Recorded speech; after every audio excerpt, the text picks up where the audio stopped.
Hey everybody, it's Chris from Out of Breath Farms and doing fence work today. So this fence over here, the back of the hilly pasture, we are taking down. All that brush just kept encroaching.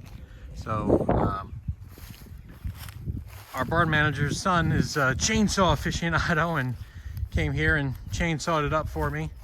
And then I've been removing the wooden fence. The wooden fence is at least 50 years old. It could be even older, and termites have taken out a lot of it. The thing that was holding it up was the brush. So you can see from the side here is us removing the last bit of the fence, and then this section of brush. And then you can see the little kind of start of the creek. This feeds it, and of course this is where we're dumping all the stuff, because that actually will grab onto dirt and stuff like that, and it helps fill it in. This thing used to actually be much bigger, so this is helping. So you can see what we do is we just tie a tow strap to the brush, drag it down, and then dump. Nothing to it. So here we are. It's all cleaned up right to the edge right here, and then all of this stuff will have to be cleaned up another day. That's not what we're doing. So I am going to start sinking in T-posts from this point down to the bottom there, and of course I've already done going up the hill. Do I look tired? I'm getting old, man. This has only been like 4 hours of work with the two of us, and just using the tractor for a lot of the heavy lifting, because that's what tractors are there for. So sinking the post shouldn't take me too long at all. And yeah, then stringing up the line, which may or may not happen today. It's not imperative that it happens today. It can happen tomorrow. So one of them sticks out, and that's because there's tree root there, so there's just nothing I can do about that. So I cheated it in a little bit, and the two in the middle that are kind of tiny, I have to pull out, but I don't have enough ballast on the tractor, so I'll flip over. So I've got to wait until I get a round bale to have enough weight on the back so I can pop those out. And the one that's furthest away is the one I need to replace with a larger, taller one. So yeah, but pretty much done. Just need to add one more right down here, the junction, and we're done. Good morning. Another Saturday. So a week later, and it's gotten cooler, much cooler, and windy, so that's great. But this should only take me a couple of hours, going down there and adding all of the insulators. So the insulators are what keeps the rope off the metal post, so it doesn't ground out right there. You want it to ground out on the horse, so that way they get electrocuted if they touch or go near the fence. So yeah, doing that right now. So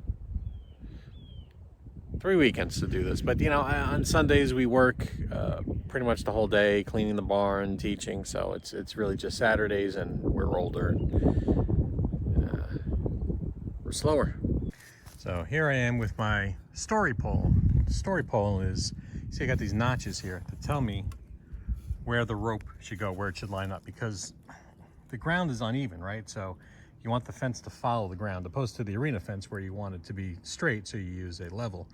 Small here, so that was here before, but the problem is there are roots in there, so it's actually trapped. We tried pulling it out with the tractor, almost flipped over the tractor because of the gradient here. It was just unstable. So we're just gonna have to use it, I think. I don't think we got much of a choice. You might be asking yourself, Chris, how are your knees holding up walking up and down the hill? Not good. Not good. So here we are at the end of where the electric fence is. You see it's got these insulators. So what I'm going to do is use rope and make new insulators, so that way it can continue down. The old way I used to do it was with this high tension wire, but I found out the rope works just as well, and it's a lot easier. So doing that, and then I'll have to make jumpers from the one side to the other. So I just triple knot it, and that's it. All right, so the electric fence is up. And now what we're doing is hooking up the electric from one side to the other. So that's what I'll be doing. So it's a little bit of a mess, but I'm using these split bolts, and I'll be jumpering from one side to the other, and then probably connecting all three of them.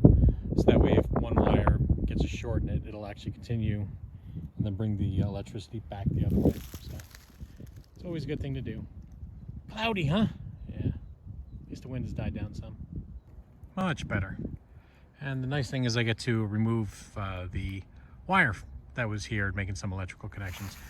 We still have wire connecting over this part, but that's okay. But you see where I had a jumper where it's all discolored? Well, that's because different metals, when they touch each other, they interact. So where I'm going to be jumping from the copper rope to metal for a gate here, use this because it's a neutral metal, stainless steel, I believe. So this will not do that. And there's the jumper. So jumpers from copper rope fence over to this handle. So that way we can get in and out of this gate if we needed to, and then back into rope. And then from there it continues on. And this year's project hopefully will be to clean up this fence line because it's encroaching. And any stuff touching the electrical brings down the power of the electrical. It doesn't cut it out, but it does make it weaker. All right, so the jumpers are done. And we're looking good. And the one thing, all the way there is the gate, right? And one issue we always had is if you didn't put up the electric crossing over, none of this would be electrified, right? And not good, right? So by connecting it up here, the electricity comes down now, goes all the way. This is always electrified. So we can actually eliminate the gate handle for the electricity now, which is great because we have one student who's afraid of electricity and she never touches it. So she never puts up that gate handle. So that's going to be a good thing. All right, so here we go, plugging the fence back in. So here are 2 isolation paddocks. So we keep sick horses here or horses that are rehabilitating. And the problem is we've used this electric rope and these springs, and over time the copper on them is broken because it's not really built to do that. So I've got to replace these 2 lines because they're not actually active right now. Sally always keeps isolated. She's a Mustang and she's sometimes aggressive, so we keep her separated for now. All right, moment of truth. So right here, we know it's working. Now let's test where I fixed.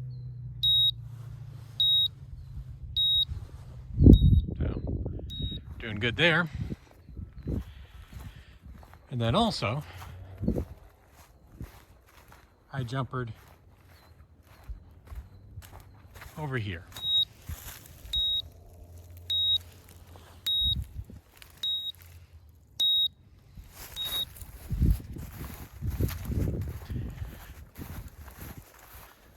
Not to mention over here to keep Sally out of this nonsense.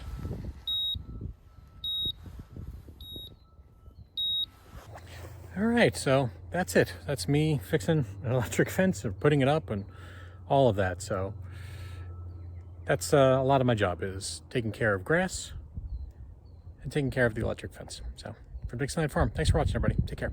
Bye.